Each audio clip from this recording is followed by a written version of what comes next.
is it called Pilates? Pilates was named after a man named Joseph Pilates. Now, he never called his method Pilates. I'm not sure how he would feel about that, but he called it contrology, meaning the study of control. And this is what sets Pilates apart from every other form of exercise, that it's not about how many reps you can do, it's how controlled can you make the movement. Growing up in Germany, Joe studied anatomy, he studied movement, he trained in gymnastics, he trained in boxing, he trained in yoga, and he added all of these ideas into his method.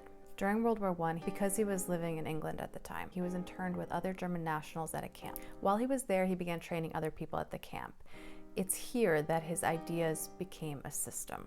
He was then transferred to a camp on the Isle of Man, and there he began working with people who were injured in the war. It was here that he began to use a system for rehabilitation purposes. He took the springs from the hospital beds to create the first pieces of equipment. He used beer barrels to make the Pilates barrels.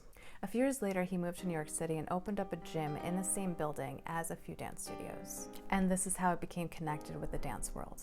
Not because Pilates has anything to do with dance, but the dancers who were training in that building realized Joseph Pilates' system actually helped heal their bodies from dance, or made it stronger, or corrected imbalances.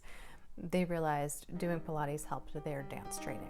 But Pilates is not a form of dance, it's not for dancers, it's not for women. It's actually an exercise program for everybody. It was always meant to be a system to strengthen the body, all bodies.